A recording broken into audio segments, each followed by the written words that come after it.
ప్రజలు తెలివైన వాళ్ళా కాదా? అంటే తెలుసుకోవడం ఎట్లా? ప్రజలు తెలివైన వాళ్ళా తెలివైన వాళ్ళా కాదా? అంటే తెలివి ఉందా లేదా? అనేది తెలుసుకోవడానికి సంబంధించిన ప్రమాణం ఏంటి? అని సాధారణంగా మనందరికీ ఒక డౌట్ వస్తుంది. అంటే దానికి ఏదో వాళ్ళకు ఒక పరీక్ష పెడితే ఆ పరీక్షలో పాస్ అయితే మరి తెలివి ఎవరికి ఉంది ఏంటనేది తెలుస్తుంది. అయితే ఇక్కడ బీఆర్ఎస్ నాయకుల కథనం వేరుగా ఉంది.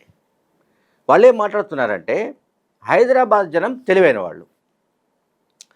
అంటే వీళ్ళ దగ్గర ఒక ఏమంటాం మనం, ఫర్ ఎగ్జాంపుల్ జ్వరం వస్తే మనం టెంపరేచర్ తెలుసుకోవడానికి ఒక పరికరం ఉంటుంది, థర్మోమీటర్ ఉంటుంది.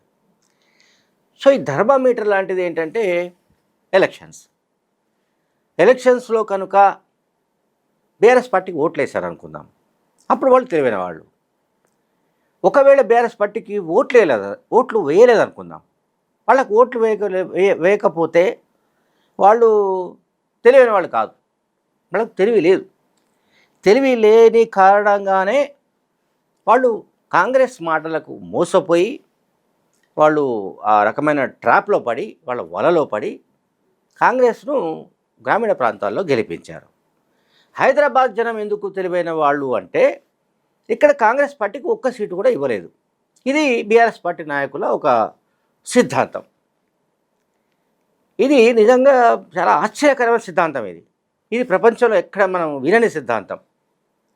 బీఆర్ఎస్ పార్టీకి ఓట్లు వేస్తే తెలివైన వాళ్ళు, ఓట్లు వేయకపోతే తెలివైన వాళ్ళు కాదు అనే సిద్ధాంతాన్ని ఈ జనం మీద రుద్దడం అంటే జనాన్ని, అంటే వాళ్ళు ఎంత, అంటే ప్రజల్ని, అంటే సాధారణ ఓటర్ల పట్ల వాళ్ళకి ఎంత చులకన భావం ఉందో అర్థం చేసుకోవచ్చు.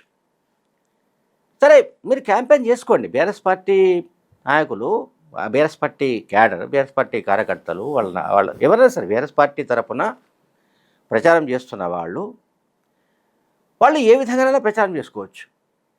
కేసీఆర్ హయాంలో ఆ 10 ఏళ్ల పాటు ఈ రాష్ట్రాన్ని చాలా ముందుకు తీసుకువెళ్ళాము, అంటే ప్రపంచంతో పోటీ పడే విధంగా తీసుకువెళ్ళాము. హైదరాబాద్ నగరాన్ని ఆల్రెడీ డల్లాస్గా మార్చేసాము, లేకుంటే కరీంనగర్ను లండన్గా మార్చేసాము, లేకుంటే అదేమంటాం మనం చార్మినార్ ఏరియాలో ఏరియా అంతా అంటే పాత బస్సు అంటాగా, పాత బస్సుని ఇస్తాంబుల్గా మార్చి పారేసాము. ఇవన్నీ చెప్పొచ్చు, మీరు ఆ రకమైన ప్రచారం చేసుకోవచ్చు, ఎవ్వరికీ అభ్యంతరం లేదు. అట్లాగే ఇంకా రైతు బంధు పేరిట ఏ రకంగా దోపిడీ చేశారో అది కూడా చెప్పొచ్చు. అండ్ సిటీలో ఫ్లైఓవర్లు కావచ్చు, మెట్రో రైలు కావచ్చు, లేకుంటే శంషాబాద్ ఎయిర్పోర్ట్ కావచ్చు, ఇవన్నీ కూడా తమ హయాంలోనే వచ్చాయని చెప్పొచ్చు.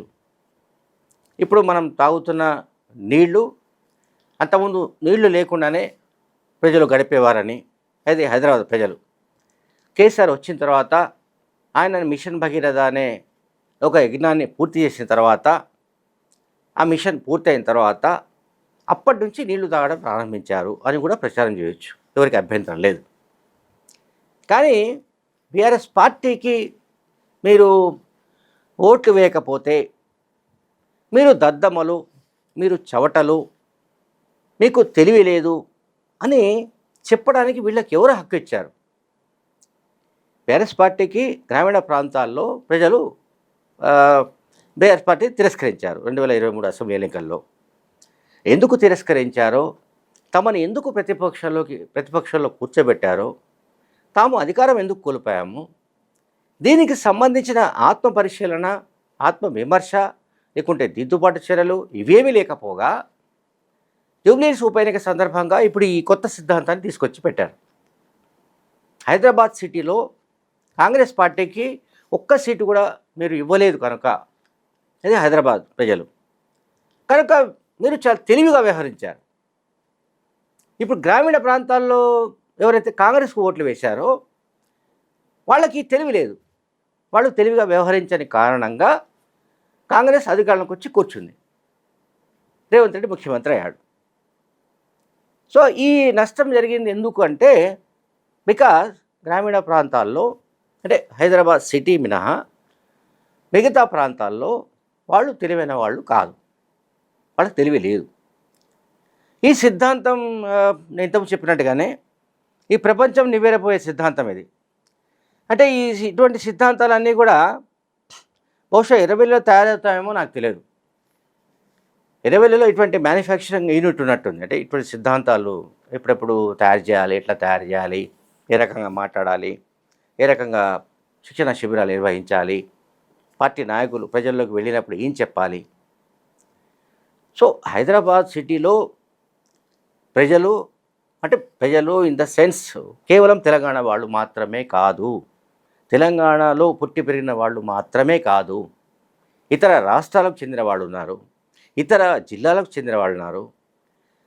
ఇంకా చెప్పాలంటే ఇతర రాష్ట్రాలు అయితే చెప్పాను, ఒడిశా కావచ్చు, బెంగాల్ కావచ్చు, మధ్యప్రదేశ్ కావచ్చు, మహారాష్ట్ర కావచ్చు, జార్ఖండ్, ఇతర అనేక రాష్ట్రాలకు సంబంధించిన వాళ్ళు ఇక్కడ రకరకాల ఉద్యోగాల్లోనూ ఇంకేదో ఉపాధి పనుల్లోనూ వాళ్ళు ఇక్కడికి వచ్చి స్థిరపడ్డారు. అట్లాగే కోస్టల్ బెల్ట్ నుంచి కానీ ఇటు ఆంధ్ర రాయలసీమ ప్రాంతాల నుంచి కానీ ఎన్నో ఏళ్లుగా దశాబ్దాలుగా స్థిరపడేవాడు ఉన్నారు. కనుక వీళ్ళందరినీ కలిపితేనే తెలంగాణ, వీళ్ళందరినీ కలిపితేనే హైదరాబాద్. సో హైదరాబాద్ సిటీ అనేది ఒక డిఫరెంట్ కల్చర్ ఉండే సిటీ ఇది. కనుక దీంట్లో ఇక్కడి ఓట్లు అంటే ఇక్కడి గెలుపోటములు అంటే సిటీలో ఓట్లకు ఈ మనం ఏమంటాం జయాపజయాలు అంటాం, జయాపజయాలకు సంబంధించిన వ్యవహారంలో అనేక ఫ్యాక్టర్స్ ఉంటాయి. ఇప్పుడు కొంతమంది రెగ్యులర్గా మెట్రో రైల్లో ఉపయోగించే వాళ్ళకి సహజంగానే అభివృద్ధి బాగా జరిగిందని అనుకుని ఉండొచ్చు. ఈ మెట్రో రైలు కేసీఆర్ కారణంగానే వచ్చిందని అనుకున్న వాళ్ళు కూడా చాలామంది ఉన్నారు, అనుకుంటున్న వాళ్ళు ఉన్నారు ఇప్పటికీ. అట్లాగే కరెంట్ విషయంలో కూడా ఏది అన్ఇంటరప్టెడ్ పవర్, విద్యుత్ సరఫరా, కరెంటు లేకుండా లేని పరిస్థితి, అంటే కరెంటు నిరంతరం సరఫరా అయ్యే ఒక పరిస్థితి, విద్యుత్ సరఫరాలో అంతరాయం లేకపోవడం, అండ్ తాగునీటి సరఫరా సక్రమంగా ఉండడం, ఇవన్నీ కూడా కేసీఆర్ కారణంగానే వచ్చాయని అనుకున్న వాళ్ళు ఉన్నారు. రకరకాల కారణాలతో సిటీలో కాంగ్రెస్ పార్టీ సరిగ్గా పెర్ఫామ్ చేయలేకపోయింది, బీఆర్ఎస్ పార్టీ పెర్ఫామ్ చేసింది. బీఆర్ఎస్ పార్టీకి ప్రజలు అంటే ఇక్కడి నగర పౌరులు, అందులో సెట్టర్స్ కావచ్చు, వేరే రాష్ట్రాలకు చెందిన వాళ్ళు కావచ్చు, తెలంగాణ వాళ్ళు కావచ్చు, ఎవరైనా కావచ్చు, ఇక్కడ ఉన్నవాళ్ళు, ఇక్కడ ఓటర్స్గా ఉన్నవాళ్ళు ఎక్కువ మంది అటువైపు మొగ్గు చూపారు, బీఆర్ఎస్ పార్టీ వైపు మొగ్గు చూపారు. కనుక బీఆర్ఎస్ పార్టీకి సీట్లు వచ్చాయి, కాంగ్రెస్ పార్టీకి సీట్లు రాలేదు. అంత మాత్రం చేత ఇక్కడి ప్రజలు అంటే హైదరాబాద్ సిటీలో నివసిస్తున్న వాళ్ళు ఎంతో తెలివితో వ్యవహరించారు. వాళ్ళు ఎంతో దానిమంటే వాళ్ళ బుద్ధి కుశలతను చూపించి వాళ్ళు ఓట్లు వేశారు. ఎవరికి వేయాలో ఎవరికి వేయకూడదో చాలా జాగ్రత్తగా ఆచితూచి నిర్ణయించుకొని చేశారు. కానీ వేరే రూరల్ సెగ్మెంట్స్లో అట్లా తెలివిగా వ్యవహరించలేదని చెప్పాడు ఆయన. ఎవరు బీఆర్ఎస్ పార్టీ నాయకులు చెప్తున్నారు. ఈ క్యాంపెయిన్ అంతా కూడా ఇప్పుడు కొత్తగా ఈ రకమైన ఒక ఓరవడితో నడుస్తుంది. ఇది బీఆర్ఎస్ పార్టీకి డ్యామేజ్ అవుతుందనే సంగతి వాళ్ళకి అర్థం కావట్లేదు. ప్రజల్ని చులకన చేసిన వాళ్ళు, ప్రజల్ని పూర్తిగా ఏమంటాం ఈగలు దోమల్లాగా చూసేవాళ్లను ప్రజలు ఎప్పటికీ సహించరు. ఎక్కడైనా సరే వాళ్ళు హైదరాబాద్లో నివసించనివ్వండి, లేకుంటే మరొక జిల్లాలో నివసించనివ్వండి, మరొక సిటీలోనూ మరొక గ్రామంలోనూ నివసించనివ్వండి, ఎక్కడ నివసించినా సరే ప్రజల కంటే తెలివిగల వాళ్ళు ఎవరు లేరు. ఇది చరిత్ర చెప్తోంది. కానీ ఇక్కడ బీఆర్ఎస్ పార్టీ నాయకులు ఏంటంటే మేము చెప్పిందే వేదం, మేము చేసిందే శాస్త్రం, కనుక మేము చెప్తున్నాం కదా. హైదరాబాద్లో చాలా విఘ్నులు అంటే బాగా తెలివిగల వాళ్ళు ఉన్నారు కనుక వాళ్ళు ఆచితూచి వాళ్ళు తెలివిగా ఓటు వేశారు. సో ఇప్పుడు కూడా అటువంటి తెలివితో వ్యవహరించి ఓటు వేయండి అని వాళ్ళు అప్పీల్ చేస్తున్నారు. సరే మరి ఇక ప్రజలు మరి ఏ రకంగా ఓటు వేస్తారో ఏమిటనేది మనం తెలుసుకోవడానికి ఇంకొక 10 రోజులు పడుతుంది, 11 రోజులు పడుతుంది. Thank you very much.